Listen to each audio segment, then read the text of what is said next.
देखिए, history of computer के बारे में आज हम बताते हैं आपको। कंप्यूटर में जो है, तो कंप्यूटर का इतिहास किस तरह से प्रारंभ हुआ। तो सबसे पहले जानिए कि शुरुआत कहाँ से हुआ।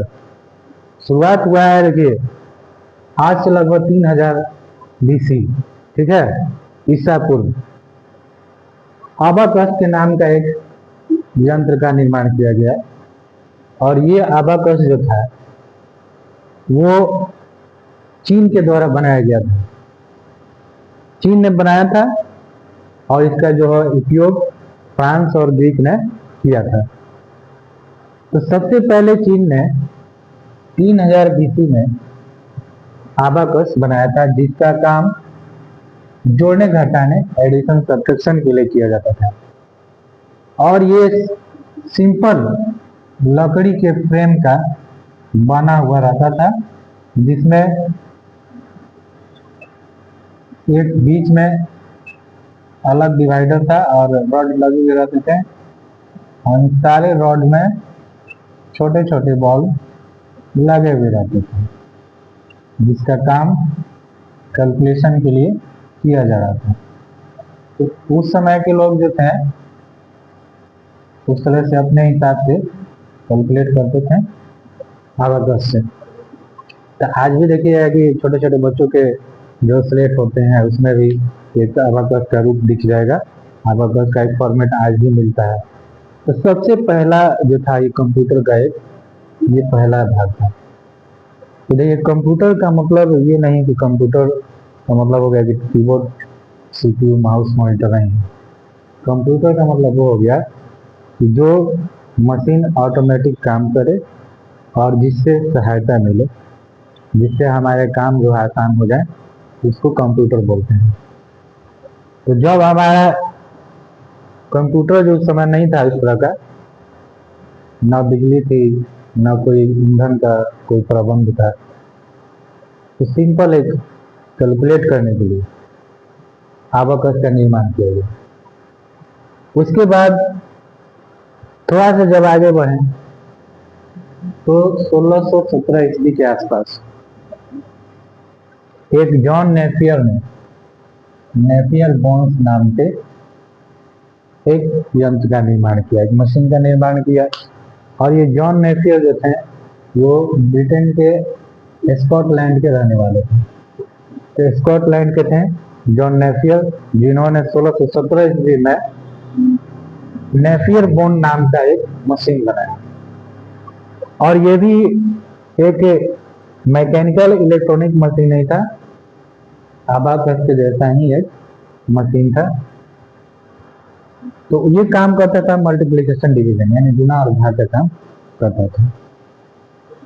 तो इनके मशीन, यानी इनके जो द्वारा आविष्कार किया गया था, उस समय भी एक ना तो बिजली से चलता था ना ईंधन से चलता था। उसके बाद आगे बढ़ते हैं 1617 के बाद 1642 के आसपास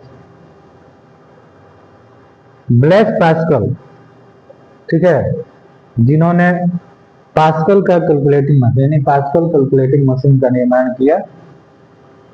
इनका मशीन जो था मैकेनिकल था, जो कि जोड़ घटाव, गुना भागा, यानी कि अलजेब्रिक वाला सारा काम करता था, बीजगणितीय वाला काम करता था ये मशीन। पास्कल कैलकुलेटिंग मशीन के बाद आता है 1822 ईस्वी के आसपास चार्ल्स बाबेज के द्वारा बनाया गया machine difference engine. Difference engine एक ऐसा मशीन है, उस समय की इस मशीन में जितने भी कैलकुलेशन वाला काम था वो सारे काम होते थे।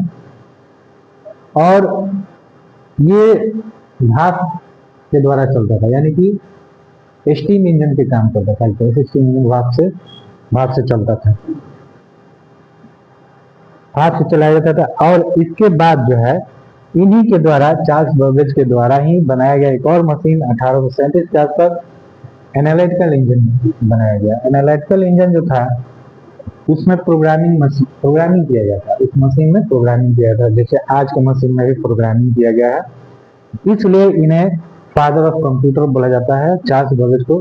फादर ऑफ कंप्यूटर बोला जाता है, क्योंकि इन्हीं के मशीन के आधार पर आज का जो है मशीन, यानी आज का जो कंप्यूटर डेवलप किया है, इन्हीं के कंप्यूटर के आधार पर बना हुआ है।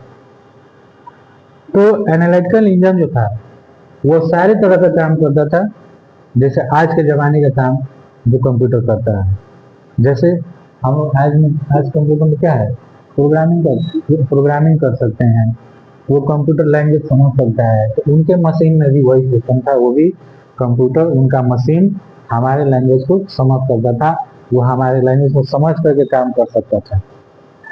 उसके बाद 1837 के बाद 1890 के आसपास जब ये मशीन बन के तैयार हो गया, एनालिटिकल इंजन, तो उस मशीन के बाद एक नया प्रॉब्लम क्या खड़ा हुआ कि कहीं भी उससे डाटा जब ले जाना था, ठीक है, तो डाटा ले जाने के लिए कोई ना कोई माध्यम होना चाहिए, जो कि उस समय नहीं था। और उस समय डाटा न होने के कारण मशीन में ही सारा डाटा रह जाता था। जैसे आज हम लोग क्या करते हैं कि डाटा अगर कहीं ले जाना रहता है तो हम लोग मेमोरी यूज करते हैं, एसएसडी यूज करते हैं, हाँ, कोई भी तरह का उस तरह का स्टोरेज डिवाइस यूज करते हैं जिसमें हम लोग डाटा स्टोर कर सकें। तो उस समय ऐसा नहीं था। तो एक हार्मन होल्रिच वैज्ञानिक जो थे, जो कि फ्रांस के थे, उन्होंने एक ऐसा दिमाग लगा करके 1890 के आसपास एक पंच कार्ड का निर्माण किया है। पंच कार्ड एक ऐसा मशीन है जो डाटा संग्रह करता था, यानी डाटा संग्रह करने वाला एक मशीन था। और बनाने डाटा संग्रह करने वाला मशीन भी ये डाटा संग्रह करने वाला को भी बनाता था। कैसे? पंच कार्ड के सहायता से। अब देखिए पंच कार्ड होता कैसा था। आज के जमाने में जो हम लोग OMR शीट में जैसे देखते हैं डॉटेड, जैसे नोट की गड्डी हम लोग देखते हैं, नोट की गड्डी के साइज का, नोट की साइज का, इसमें एक डॉटेड हुआ करते थे। और उस डॉटेड में ऐसा पंच किया जा रहा था, ऐसा छेद किया जा रहा था उसमें, तो उस कार्ड को इकट्ठा करके और उसके सारे डाटा को रीड किया जा रहा था। आज जैसे हमारे पास क्या है कि मेमोरी कार्ड है, पेन ड्राइव है, चिप है, स्टोरेज डिवाइस के रूप में CD, DVD, बहुत सारे डिवाइसेज हैं। तो उस समय ऐसा नहीं था। अगर आज हम 32 GB, 128 GB, 1 TB, जो भी 2 TB, जितना मेमोरी हम यूज करना चाहते हैं कर सकते हैं, लेकिन पहले नहीं था। उस समय के जमाने में अगर कोई 512 MB का मेमोरी को यूज करता था तो उसके पास लगभग 62,000 पंच कार्ड होना चाहिए था। यानी कि इस तरह का पंच कार्ड लगभग 62,000 होना चाहिए था, तब जाके 512 MB का एक मेमोरी तैयार होता था। तो उस समय का इतना आसान भी नहीं था, एक पंच कार्ड को बनाना भी बहुत समय लगता था। एक पंच कार्ड से होता नहीं था, करीब मेमोरी को कुछ स्टोर करने के लिए कुछ ज़्यादा हैवी में पंच कार्ड का निर्माण किया जाता था। फिर भी पहले के लोगों में पेशेंस ज़्यादा थे, धैर्य ज़्यादा थे, वो लोग ने अपना साहस धैर्य नहीं छोड़ा, कंटिन्यू लगे रह गए। और हार्मन होल्रिच मशीन के बाद जो पंच कार्ड था, जो कि मेमोरी यूज के लिए किया जा रहा था, उसके बाद अब हमारा शुरुआत होता है जनरेशन। अब जो जनरेशन शुरू होता है 1946 के आसपास, फर्स्ट जनरेशन, यानी कि यहाँ से शुरू होता है एक ऐसा डिवाइस जो इलेक्ट्रॉनिक है और कंप्लीट कंप्यूटर का रूपरेखा ले चुका रहता है। तो प्रथम श्रेणी में, फर्स्ट श्रेणी में हमारा जो कंप्यूटर का रूपरेखा था वो कैसा था। जैसे आज के जमाने में हम लोग क्या है कि कंप्यूटर को कहीं भी उठा के ले जा सकते हैं, लेकिन उस समय एक CPU को उठाने के लिए अगर उसको कहीं ले जाना रहता था तो करीब एक वैज्ञानिक का पूरा टीम जाता था उस कंप्यूटर को बनाने के लिए, न कि कंप्यूटर को ले जाते थे। क्योंकि पहला जनरेशन का कंप्यूटर जो था वो करीब तीन बेडरूम यानी एक बड़े हॉल के आकार का कंप्यूटर फिट किया जा रहा था उस रूम में। काफी मात्रा में वैक्यूम ट्यूब लगाया जा रहा था। और उस समय के जनरेशन में, पहला जनरेशन में जो प्रोसेसर था उसका रूप था वैक्यूम ट्यूब। वैक्यूम ट्यूब जो था वो शीशे का, निर्वात शीशे का एक ट्यूब था, जो कि एक कंप्यूटर में लगभग 17,000 वैक्यूम ट्यूब लगा करके यूज किया जा रहा था। सोचिए 17,000 वैक्यूम ट्यूब। अब इसका मतलब ही हो गया कि ये ज्यादा जगह लेगा।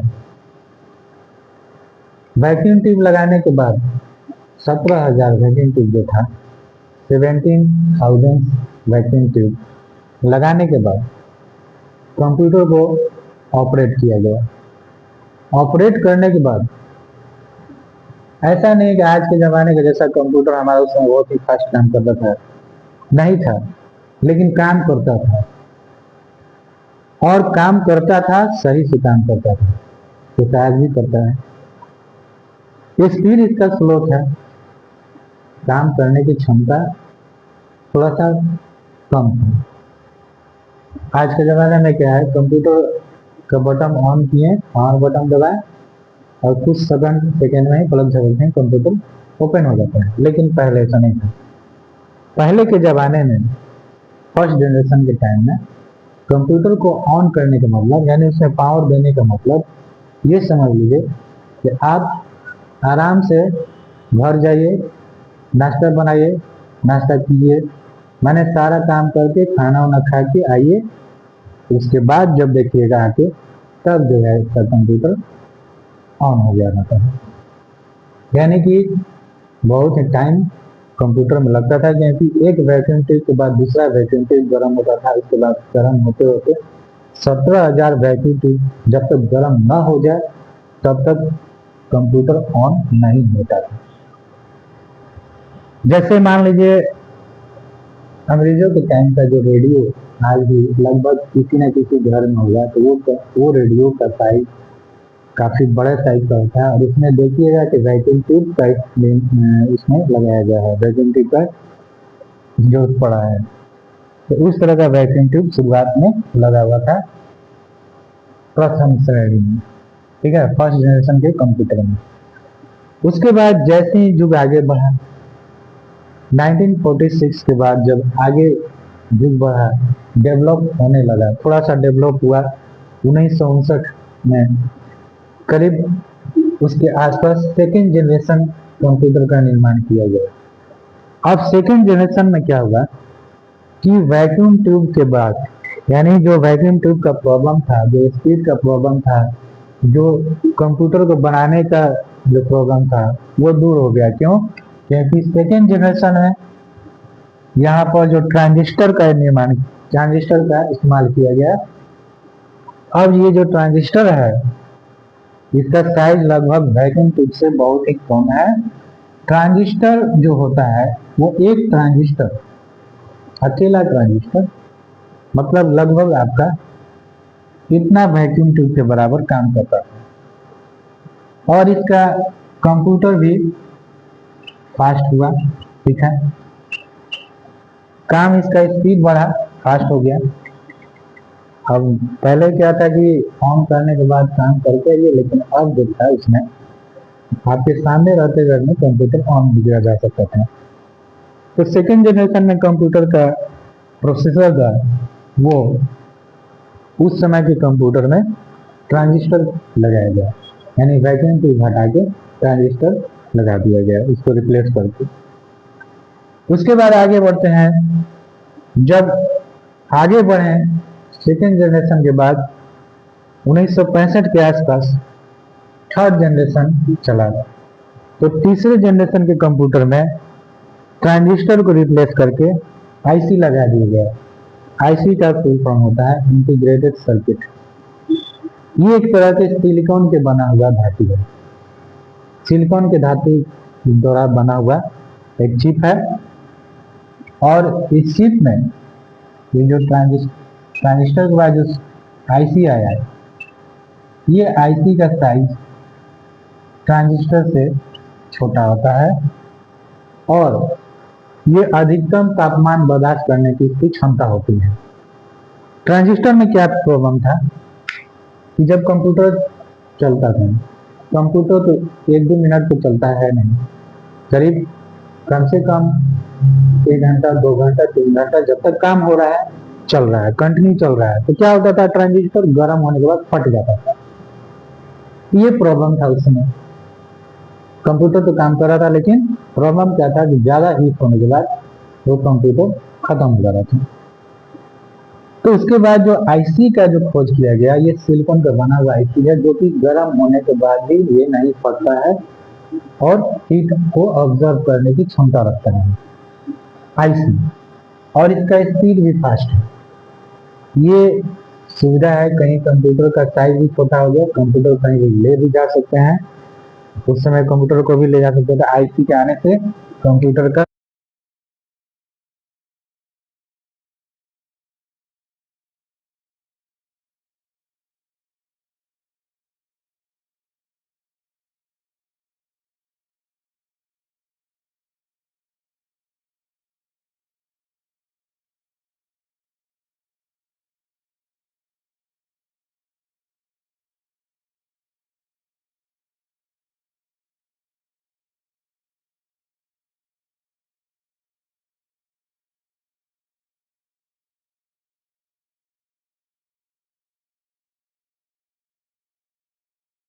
कहीं भी ले जाने के लिए ये सुविधा है। अब इसके बाद जो है 1965 के बाद, अब 1971 यानी 1971, 1971 में फोर्थ जनरेशन चला। तो फोर्थ जनरेशन में क्या था कि आईसी को हटा करके, ठीक है, आईसी को रिप्लेस करके बदल के वीएलएसआई चिप लगा दिया गया। तो इसमें क्या हुआ, अब ये हीट होने का प्रॉब्लम खत्म हो गया, क्योंकि आईसी तुरंत गर्म गर्म होने के बाद वो जल जाता था। तो वीएलएसआई चिप एक ऐसा चिप था जिसको गर्म होने के बाद भी, जो है आईसी के बाद वीएलएसआई चिप गर्म होने के बाद भी ये लंबे समय तक काम करता है, और इसका स्पीड और मेमोरी भी बढ़ गया, स्पीड भी बढ़ गया। इस हिसाब से वीएलएसआई चिप जो है आईसी से बेहतर होता है। और वीएलएसआई चिप के आने से बहुत ही बदलाव हुआ। इसको माइक्रो प्रोसेसर कहते हैं, जो प्रोसेसर के रूप में काम करता है। ये सब यदि जो भी पढ़ा है सब प्रोसेसर के रूप में काम करता है। जनरेशन हमारा जो भी चलता है जनरेशन, वो प्रोसेसर का एक रूपरेखा है। और वीएलएसआई चिप एक ऐसा चिप है जो कि घंटों चलाइए कंप्यूटर, क्योंकि उसमें फैन लगे रहते हैं, हीट सिंक लगे रहते हैं, ताकि प्रोसेसर को ठंडा रखता है। और 1971 का ये वीएलएसआई चिप का बदलाव हुआ। उसके बाद नेक्स्ट आते हैं 1971 के बाद अब जो चल रहा है वो फिफ्थ जनरेशन चल रहा है। तो फिफ्थ जनरेशन का अभी भी कंप्यूटर हम लोग यूज कर रहे हैं, आगे भी करेंगे, और वो भी वीएलएसआई चिप ही है, लेकिन वो उससे भी एडवांस चिप बना हुआ है। वीएलएसआई चिप का एडवांस चिप बन लगा हुआ है, जो कि सुटेबल है कहीं भी ले जाने के लिए, कहीं लाने ले जाने में सुविधा है, प्राइस भी कम हो गया। अभी देखिए लैपटॉप जो भी है उसमें भी पिनलेस वीएलएसआई चिप लगता है, एक पिन वाला होता है, एक पिनलेस होता है। इस हिसाब से जो है प्रोसेसर का बदलाव हुआ। ये था पूरा first generation, second generation, third generation का। उसके बाद अभी ऐसा नहीं है। देखिए हमारे अभी जो हम लोग यूज़ कर रहे हैं वो पूरा जो है वो फिफ्थ जनरेशन का यूज़ कर रहे हैं, और बहुत सारे देशों में six generation, seven generation, eight generation का भी कंप्यूटर चल रहा है। हमारे देश में भी सिक्स जनरेशन कंप्यूटर चल रहा है। सिक्स जनरेशन के कंप्यूटर में भी आपको बहुत सारे डेवलप मिलेंगे, बहुत सारे बदलाव मिलेंगे। ये इस तरह से बदलाव होते जाएंगे, कंप्यूटर में चेंजिंग होते जाएंगे, अपडेट होते जाएंगे, और हमारा प्रोसेसर में बदलाव होते जाएगा, और हमारा कंप्यूटर डेवलप करते जाएगा। तो ये चीज़ है कि जैसे मान लीजिए, हाँ ये है, अब जो कंप्यूटर में आ रहा है वो एआई के द्वारा काम हो रहा है। अब एआई के माध्यम से सारा काम कंप्यूटर के द्वारा किया जा रहा है।